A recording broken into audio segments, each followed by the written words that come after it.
So welcome to the Secrets of the Gita Reveal program. Our very first session is to really talk about the relevance of the Bhagavad Gita. You know,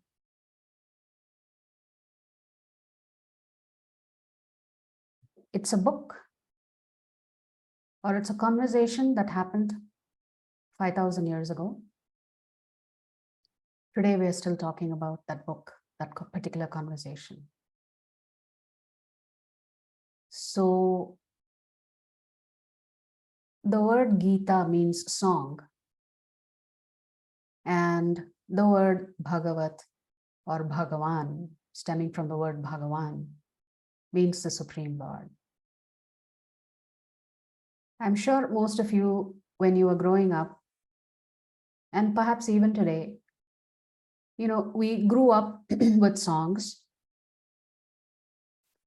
And as young children, we would have had our favorite songs, and we had no problem listening to that song again and again and again, because we just simply loved it so much.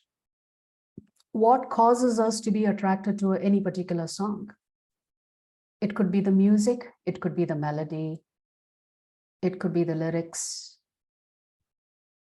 the deeper meaning of the song, or sometimes we like songs written by a particular writer or sung by a particular singer.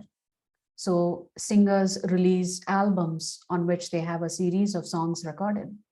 And if that particular singer releases a new album, we don't even think twice. We just purchase that album and we're listening to the songs again and again and again. We don't tire of listening to these songs. But do you know the scriptures say, why are you attracted to anything at all, especially a song?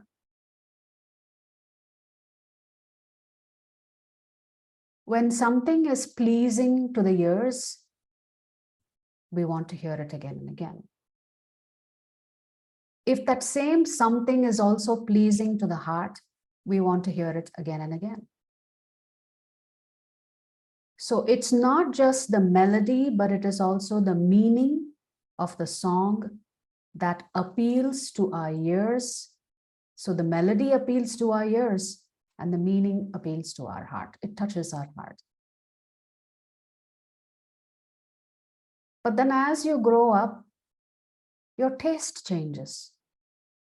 So the same song that you listen to as a 10-year-old and the same musician that you listen to as a 10-year-old, when you've come into your teenage years, those same songs are not appealing to you anymore. What changed? What changed is your taste, your perspective on life, your experiences caused you to look at life differently, and therefore your tastes changed. And when your taste changes, you adopt something new. So similarly, in life, in society, there are certain songs that are very popular. And they may be popular for a certain period of years, and after that, nobody remembers them anymore. Because time has moved on, time has marched on, something new has come to attract our attention. And then we just switch allegiances to something new. But this Bhagavad Gita, this conversation, this song of God that was spoken 5,000 years ago is still very much alive today. And new souls are attracted to this particular song and benefit from immersing themselves into the melody and the meaning of this song. So much so, the day that the song was spoken is also celebrated in our culture as Gita Jayanti. Most of the verses in the Bhagavad Gita are spoken by the Supreme Lord Krishna. There are a few verses spoken by Arjuna in the form of questions, But other than that, it's mostly the Lord speaking. So let's get into the details of this Bhagavad Gita.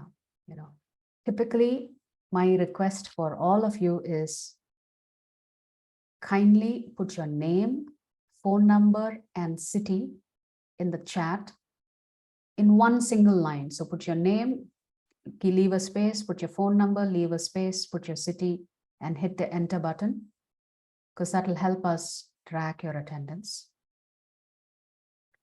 For those of you who are on the WhatsApp group, we've provided you a link to our YouTube channel.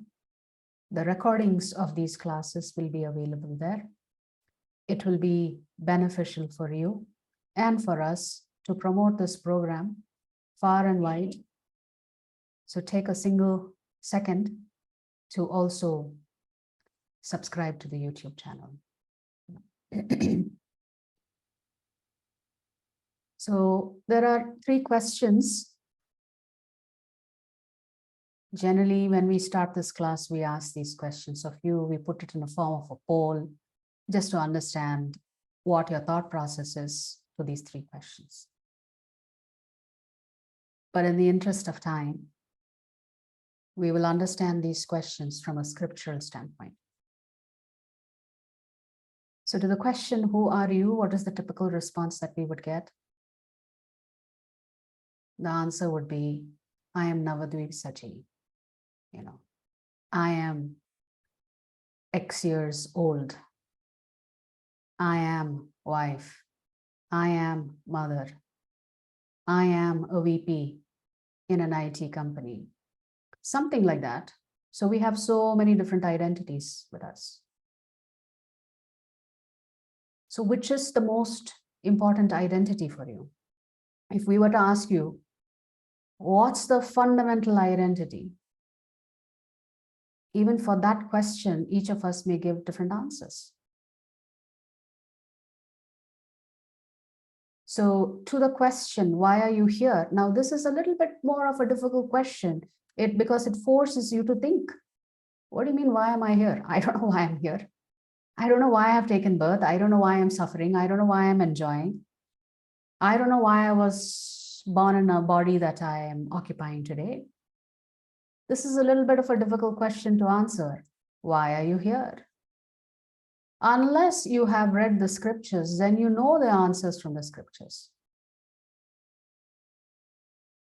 And if we ask the question, what is missing in your life? Most of us would say, I just wish the troubles would go away. Every day there is some tension in our life. Every day there is a long list of things to do and we just never can seem to get to it. And it causes us so much anxiety.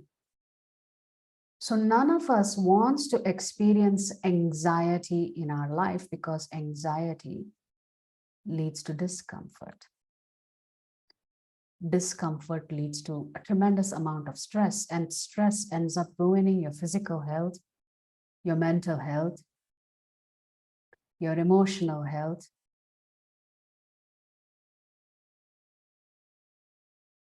So, but let us look at these same questions from the perspective of scriptures and see what is the answer from the scriptures for us. To the question, who are you? The Lord answers this question in many different ways, but I have only selected one shloka to indicate what is the correct answer to this question as to who are you. The correct answer to this question is, you are spirit soul. I am spirit soul. That is actually my most fundamental identity.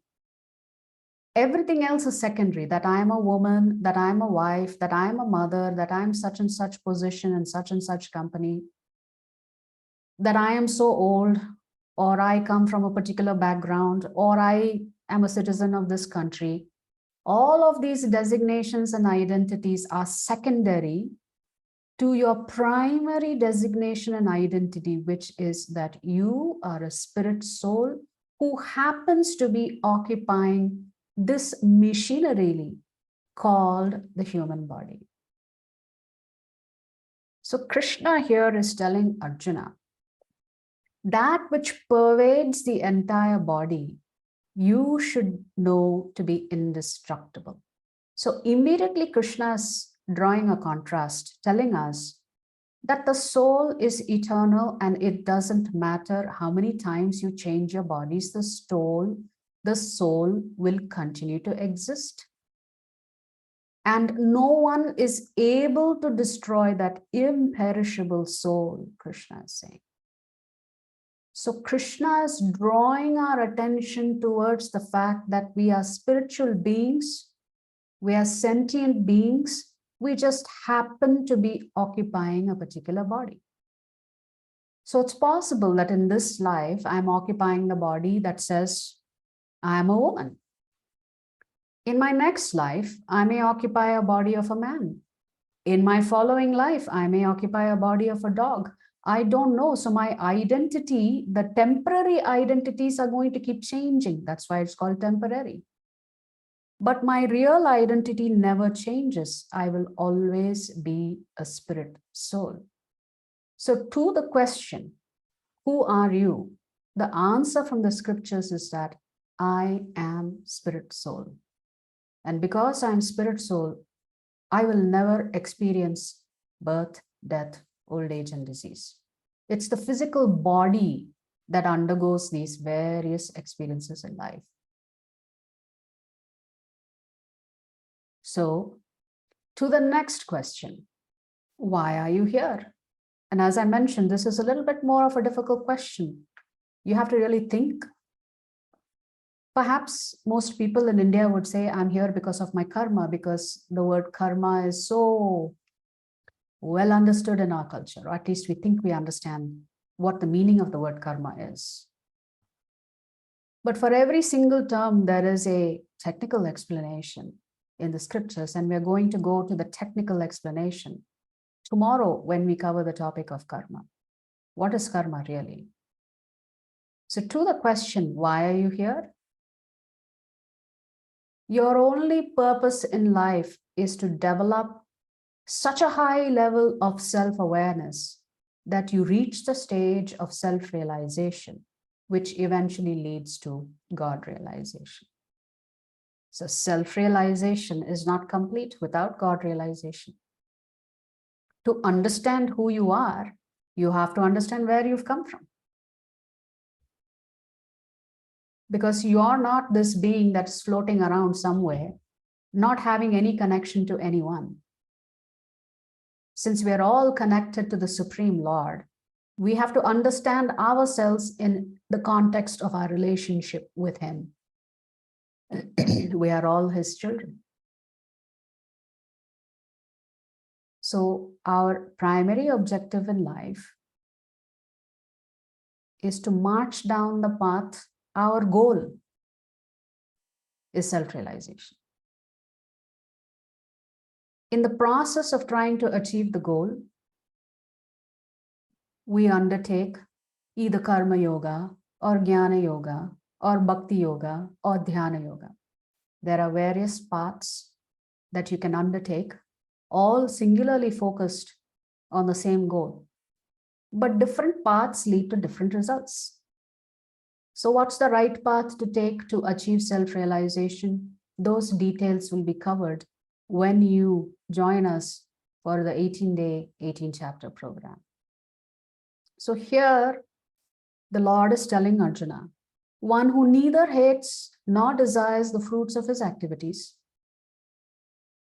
is known to be always renounced.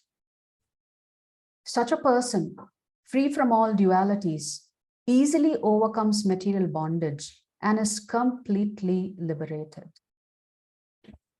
So Lord Krishna is emphasizing here the cycle of life. There will be ups, there will be downs. One should not be disturbed by it because it's the body experiencing it. The soul is free from all of these contaminations. So if your goal is moksha or liberation, then you have to learn to deal with dualities and not be disturbed by dualities in life. Sometimes you're going to be happy and sometimes you're not. Sometimes you're going to achieve what you set your mind to do and sometimes you're not. Sometimes relationships work, sometimes they don't. So this success, failure, happiness, distress, Krishna says, don't be too disturbed by these things, which means we should tolerate happiness just as much as we should tolerate distress, because it's a cycle. And that's just the way this world is designed. The world is designed for you to experience both. And we'll get into the details of that in our session on karma. To the question, what is missing in your life? You are disconnected from your source. That is what is missing in your life. For any machine to operate in today's environment, they depend on electricity or some source of power. So my laptop, if I disconnect it from the source of electricity, there is a little battery that may give me some usage for a little bit period of time. But I cannot operate this battery for this laptop for too long if I'm not connected to the source.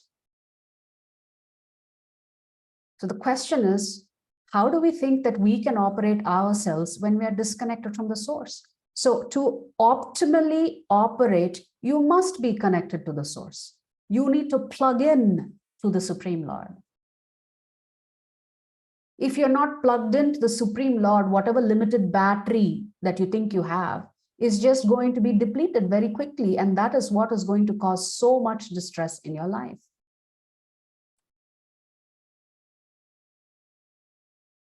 So Krishna is telling Arjuna, you have to be connected to me at all times because I am the source of all of your capabilities, your power, your intelligence, your knowledge, everything comes from me, Krishna says in the Bhagavad Gita. So if everything is coming from the Lord and we willingly disconnect ourselves from the Lord, how can we function effectively in society? How can we learn to be happy? How can we overcome distress? So we will experience intense duality when we are disconnected from the Supreme Lord. So we need to establish our Wi-Fi connection back with the Supreme Lord. And the password, as per the scriptures, as per the song of the Lord, called the Bhagavad Gita, the best password to use is bhakti, to get connected back to the Lord. And in that process, Krishna is telling Arjuna, therefore, Arjuna, you should always think of me in the form of Krishna and at the same time carry out your prescribed duty of fighting.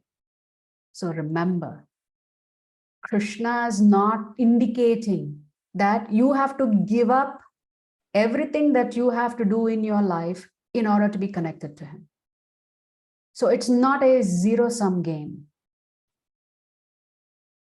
You can be connected to Krishna and also be doing your duties and responsibilities very nicely. The next sentence, Krishna is saying, with your activities dedicated to me and your mind and intelligence fixed on me, you will attain me without doubt. In the previous slide, we talked about what is our only goal. Why are we here? For the purposes of elevating our consciousness and march down the path of self-realization. So Krishna is saying, if you want, if that is your objective, then you have to be connected to me. And he's telling you how to be connected to him. What is that plug point? That plug point is to use your mind, to use your intelligence, and to use your senses, all in the service of the Lord. But what does service of the Lord mean? Service of the Lord doesn't mean you have to replace your existing duties and responsibilities with only service for the Lord. You can perform your existing duties and responsibilities and still be serving the Lord. So this is what is actually missing in our lives. So what is fascinating about the Bhagavad Gita is that it covers so many topics that is relevant for us. It is so helpful for us to be in touch with this Bhagavad Gita. So the question for us is, are we truly happy? And are we healthy both physically and otherwise? And Krishna says, you really cannot be happy or healthy without learning how to manage this machinery that you occupy. So we have to learn how to manage the machine, which is this body, and the operator of that machine. We have to do both. So if I look at the instruction manual for this laptop, it may give me bare minimum information on how to operate the laptop, but it is not going to tell me exactly how the software is programmed, how the hardware operates. It's not going to give me any of the details. It's only going to tell me minimum information that I need to operate this laptop so that I benefit from it. But in the case of the fact that we are such a complicated machinery called this human being, we have to not only understand the machine, we have to understand the operator of the machine. Who is this operator of this machine? The operator of this machine is the spirit soul. So you need to understand the driver and the vehicle, both. So if you only try to understand the vehicle, then your understanding is incomplete.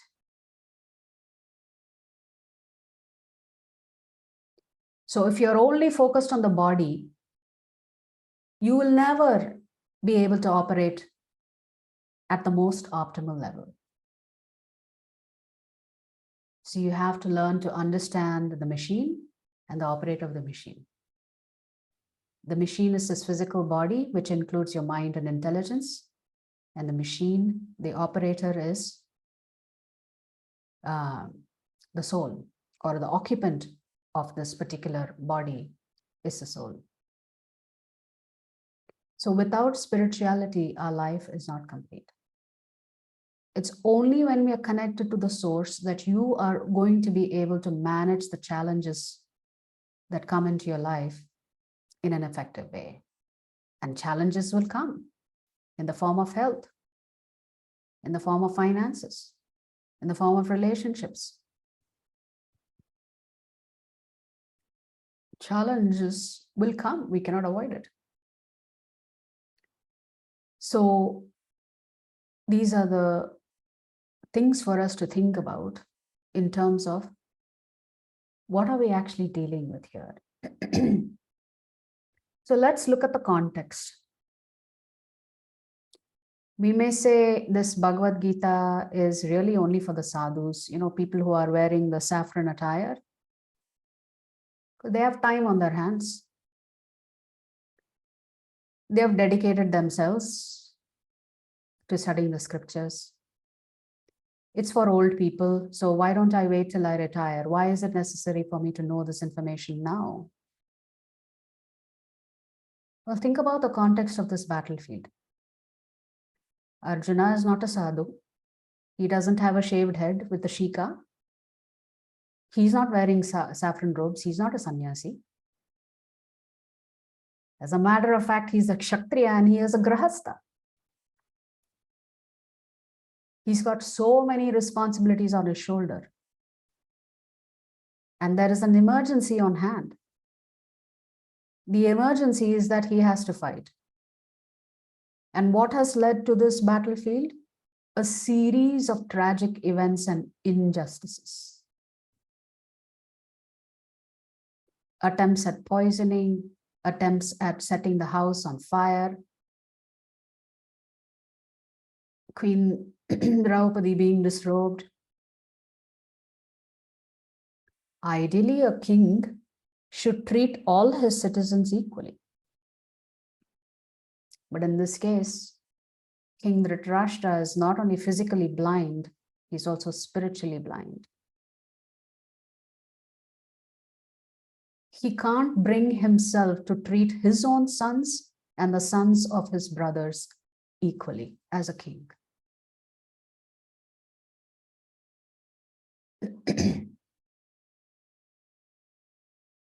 Therefore, the Pandavas lose their kingdom. It's taken away from them. They are banished to the forests. And how many attempts at peace negotiation were made? But if you're blind spiritually, how will you make the right decision? The Lord was there personally to impress upon Duryodhana and Dhritarashtra to not march down this path. Imagine, the Lord is there personally to advise them on the right thing to do. And what did they do? They rejected the Lord. Now let's come to the battlefield. Arjuna is a great warrior. Bhima is a great warrior. Tremendous prowess. Favorite student of Dronacharya. But what's happening on the battlefield in the first chapter? Arjuna's hands are trembling, he's sweating, his mind is reeling, his mouth is going dry. Pretty embarrassing situation for someone who's super powerful. It's like everything, every talent that he had simply just vanished into thin air. Why? Because of a doubt. What is the doubt and confusion for Arjuna? Why should I fight my own family? Why should I kill to enjoy, material objects? If I kill, I'm going to commit so many sins. Why should I accept those sins? Who will take care of all the women after the men die on the battlefield? So Arjuna has fought many battles and he never had these doubts. Suddenly he's confused and bewildered. So confusion and bewilderment is going to be part of our life. It's just a fact of life. So this is the real emergency. The emergency is not the physical battle or the war. The emergency is Arjuna's confusion and bewilderment that had to be rectified. That was acting as an impediment for him to do the right thing. So you and I are also daily fighting with ourselves, fighting with our mind, our intelligence, our senses. We're fighting with others. We don't understand ourselves most of the time. Sometimes we don't know why we do what we do and get ourselves into trouble. We open our mouth when we should keep it shut. So many difficulties we put ourselves into simply because we do not know how to manage ourselves. When you don't know how to manage yourself, then you are dealing with anger, frustration, despair.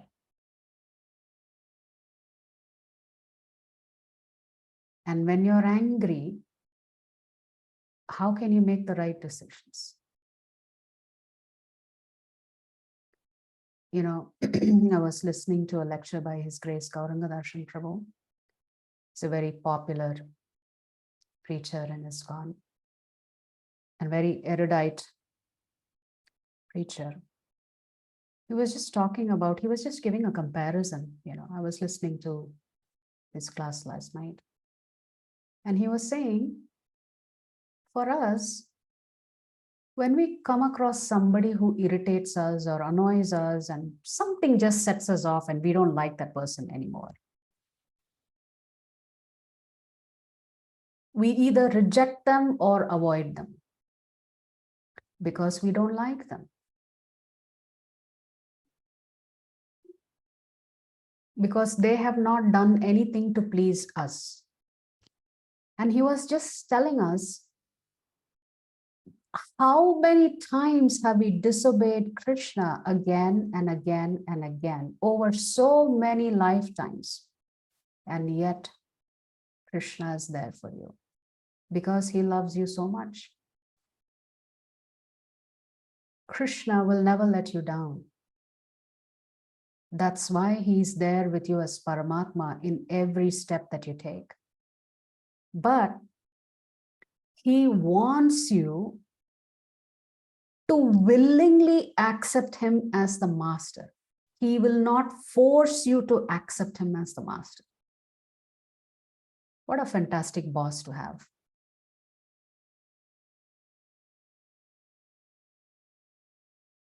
Krishna will never force you to accept the rules and regulations. Although one has to reap or suffer the consequences of our actions, because that is the universal law. But Krishna is always there for you and me. So if we want to get rid of all of the viruses of the mind, we need to approach the scriptures for answers.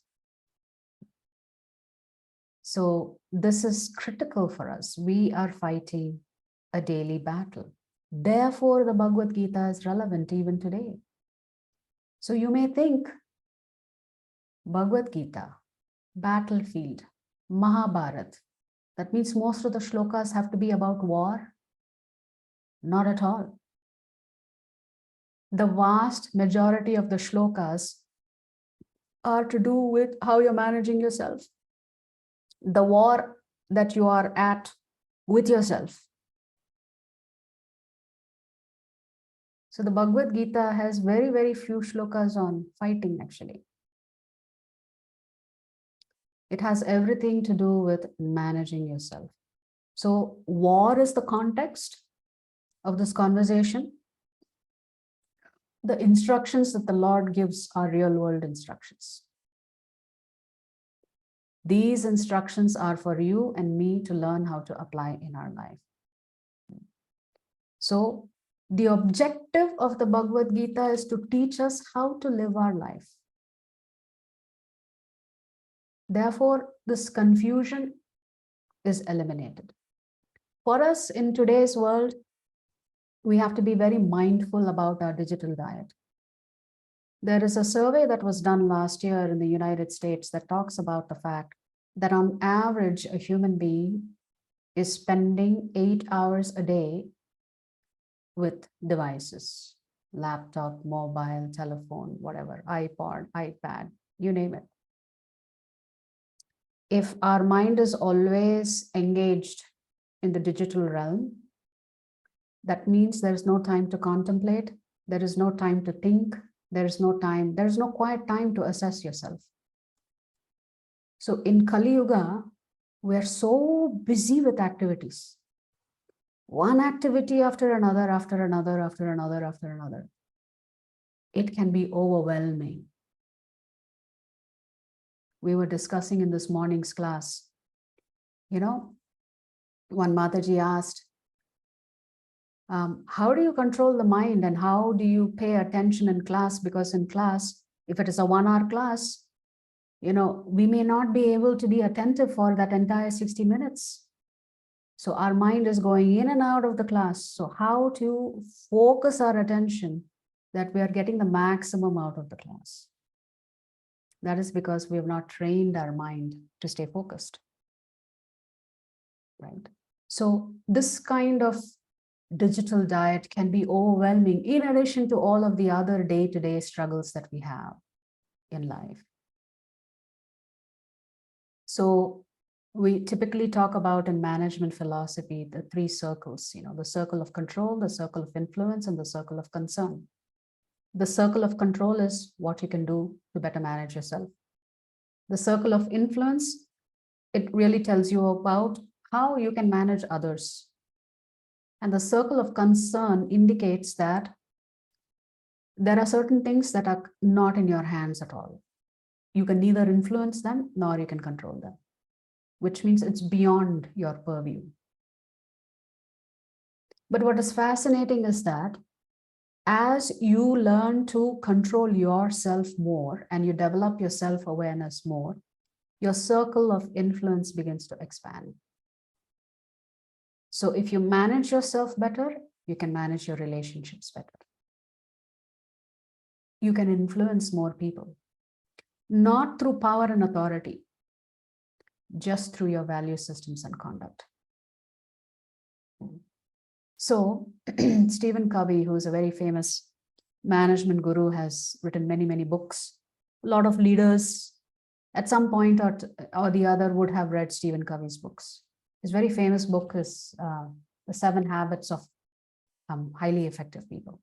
It's a very good book, actually. You should read that. So here Stephen Covey is saying, be a light, not a judge. Be a model, not a critic. Little by little, your circle of influence will explode, and you will avoid the emotional metastasizing cancers of complaining, criticizing, competing, comparing, and cynicism, all which reflect victimization, all of which are the opposite of being proactive. In the corporate world, there is a saying,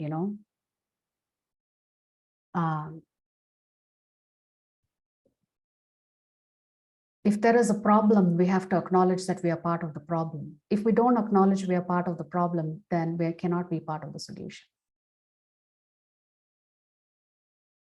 So you can only craft a solution when you understand that you are also part of that problem. So typically, what are we habituated to do? We are habituated to always blaming others. If something goes wrong, somebody else is the problem.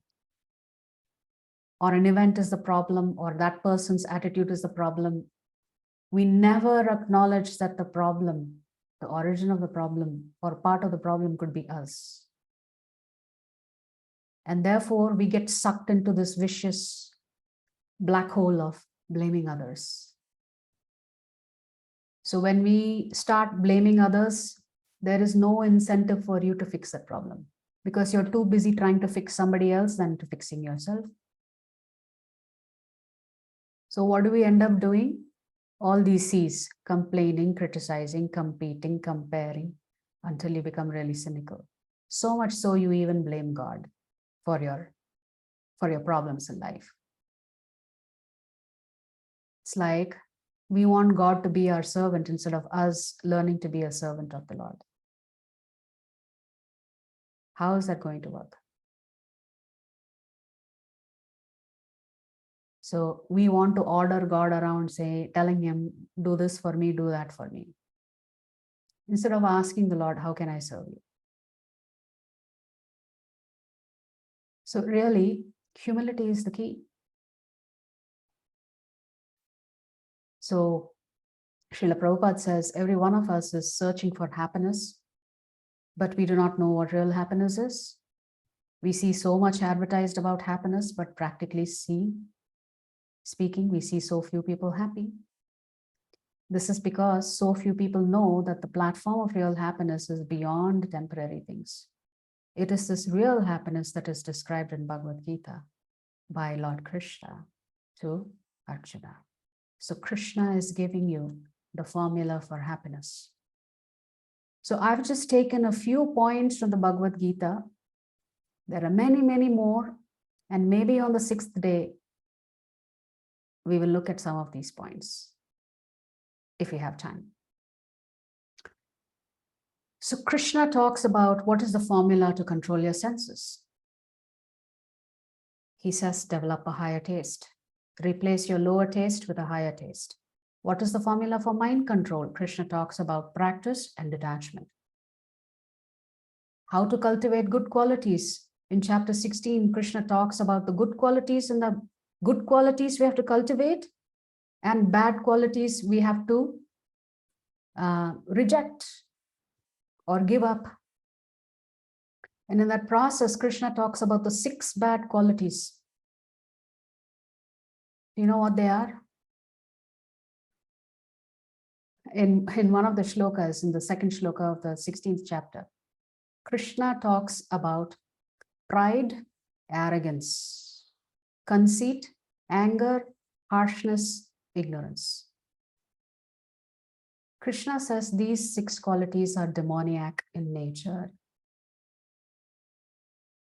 But if you keep feeding the bad qualities, what's going to happen? It's going to overwhelm you. Good qualities, Krishna talks extensively about good qualities in almost every single chapter. There are many, many shlokas on good qualities: determination, faith, humility, accepting a spiritual master, having spiritual practices in your life, non-violence, equanimity, toleration, simplicity, cleanliness. Krishna talks extensively in the Bhagavad Gita about developing good qualities. How to talk? Krishna says all our speech should be satyam, priyam, hitam. Whatever we speak should be honest. It should be loving. And most importantly, we should only open our mouth if what we're about to speak is beneficial to that other person. Otherwise, we should not talk. How to eat? Krishna talks about the kind of foods that are nutritional, that will elongate your life, that will keep you in good health. How to offer charity? Krishna says in the right place, to the right person, at the right moment. How to handle failures? 2 particular words that Krishna keeps going back to in the Bhagavad Gita is tolerate, equanimity. Tolerate, equanimity. Just learn to tolerate. How to develop determination? What should you think about? How to live and how to die? What's the nature of this material world that we are living in? And Krishna gives a glimpse of the nature of the spiritual world to tempt you to go there. And then he also tells you, you want to come back home? I'm going to give you the formula of how to come back home. So what's the formula for happiness? What's the formula for peace? All of this is there in the Bhagavad Gita. And therefore you can see why this Bhagavad Gita is so relevant. It's an evergreen conversation that we can keep going back to. It's a deep, deep well. We can always drop the bucket and pick up something new and utilize it. So the question is, why should we study the Bhagavad Gita? I think we have answered that question. But then there are deeper spiritual benefits as well of studying the Bhagavad Gita. It is said that Adi Shankaracharya, after he writes the Vedanta Sutra, which is a commentary, on the Vedanta Sutra, he writes a commentary that's called the Shariraka Bhashya. And Shankaracharya had a lot of disciples. He was very young, but he had a lot of well-known disciples. And he noticed that his disciples were focused very much on the Vedic scriptures, on grammar, on logic. But they were neglecting the Puranas.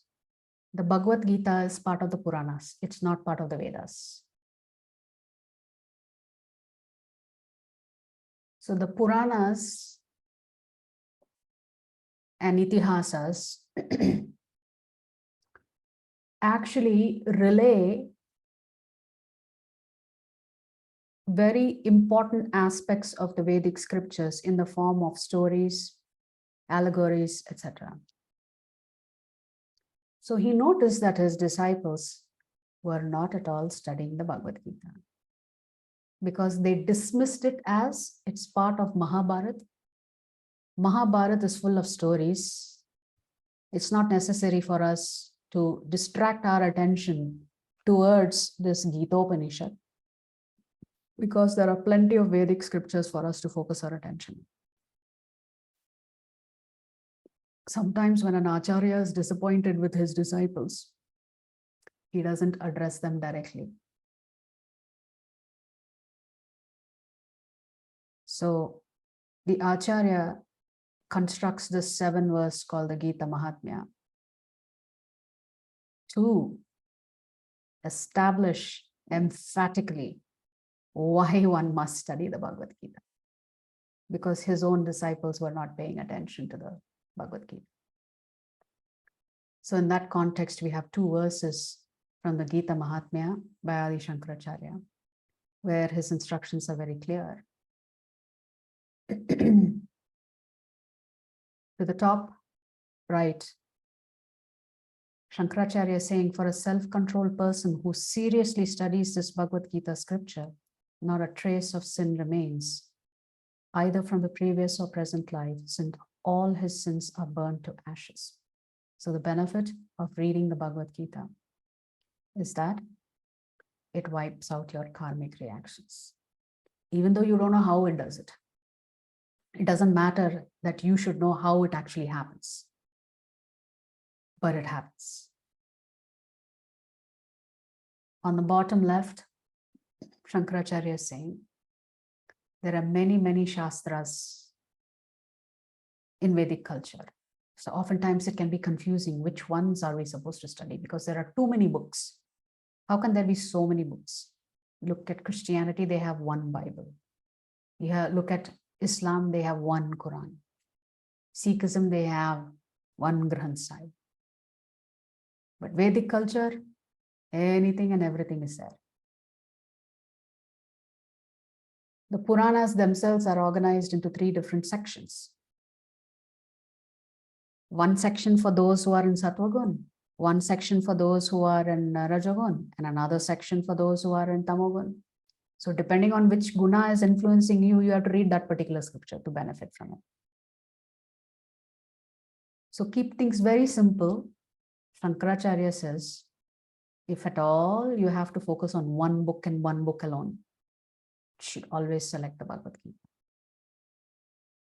So let there be 1 Shastra only, the Gita of Krishna, the son of Devaki. And then in India, there are so many gods. We can worship so many different gods to get so many different benefits out of them. And what is Shankaracharya saying? If at all you have to worship, you have to select from 1 god to worship, let that be Lord Krishna.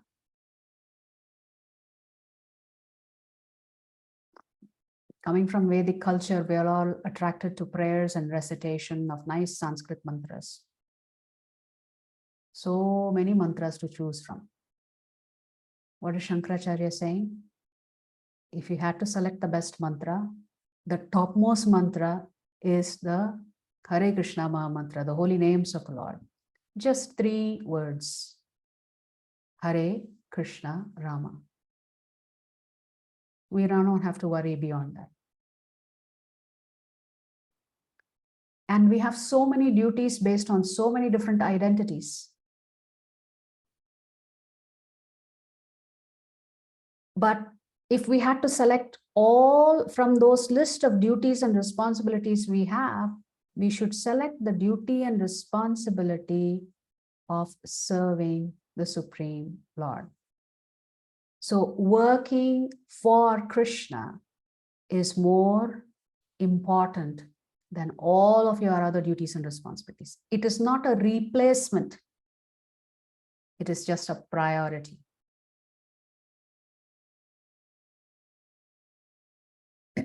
From the Padma Purana, when a person reads, recites, or studies with proper attention this auspicious Shastra, Bhagavad Gita, he will attain the feet of Sri Vishnu and will become free from worries and all other problems. So besides your karmic reactions being wiped out by studying the Bhagavad Gita, by reciting it, by imbibing it, by applying it in your personal life, What is another byproduct of it? Your anxiety and worries will slowly dissipate. So to the bottom right, let a man read but a little from Gita, drink just a drop of water from the Ganges, worship Murari, Govinda just once, then he doesn't have to have any difficult conversations with Yamaraj. Because if Yamaraj comes at the time of death, it means you're getting punished. If the Vishnudutas come, that means you're going back to the spiritual world. If the Yamadutas come, you know you're in trouble. So Sripad Adi Shankaracharya is saying here, just by doing these things, let's not even begin to have a conversation with Yamaraj. He will not appear. He will not trouble you. That's the benefit of studying the Bhagavad Gita. So this is the life's user manual. So every problem that you're facing, there is a solution for it in the Bhagavad Gita. But having said that, this is a technical book. It's not easy to read it. There are no stories in the Bhagavad Gita. It's philosophy. Because it's a technical manual, we need experts. We need technical experts to teach us this. So this manual is comprising 5 main topics. First of all, it tells you who you are. Who's the spirit soul? So it answers the question of who am I? The next question it answers is, who is God? And what's my relationship with him? So Jivatma, Ishvara. All of us have activities to perform. So in that context, karma. So activities and results. Because none of us can not act. We have to do something. And we're living in this place called the material cosmos, this material universe. So what is this material universe? Prakriti. And all of us are influenced by time. We cannot avoid time. Time is very relative. So 6 months on this earth is equivalent to half a day, 12 hours for those who live in Devaloka. So time is very relative. As you move further and further and further away from the material universe, time acts differently. So it is said in the Srimad Bhagavatam, the Lord himself actually mentions in the Bhagavad Gita about the cycles of the millennium. In that context, the Lord talks about Lord Brahma's age and time. So 1 day of Brahma is 4.6 billion Earth years. That's just 1 day of Brahma. The total lifespan of Brahma is 311 trillion 90 million Earth years. That's how long Brahma lives. So time and how it operates in cycles and how lifespan differs even within this earthly planet. Even an ant lives for 100 years, but its 100 years is just a few hours or maybe a few days compared to our 100 years.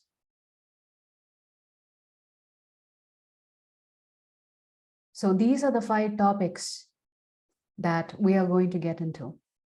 But the most important thing for us is, how do we approach the Bhagavad Gita? In what mood should we approach studying the scripture? Of course, giving an overview of the Bhagavad Gita is not really studying the Bhagavad Gita. But even so, our mood should be receptive to receiving information, even if it means you may not agree with it when you hear it for the first time. So Arjuna is confused and he doesn't know what to do. So he says, now I'm confused about my duty and have lost all composure because of miserly weakness. The first step to self-help is to acknowledge that you have a problem. If you refuse to acknowledge that you have a problem, exactly what's your solution?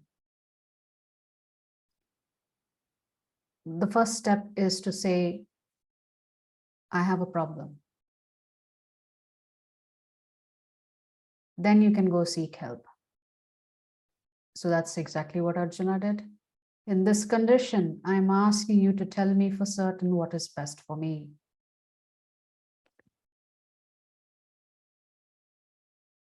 I am your disciple. So Arjuna is saying, you be the master, I am the servant. You be the guru, I am the shishya. I'm ready to listen to you. Now I am your disciple and a soul surrendered unto you. Please instruct me.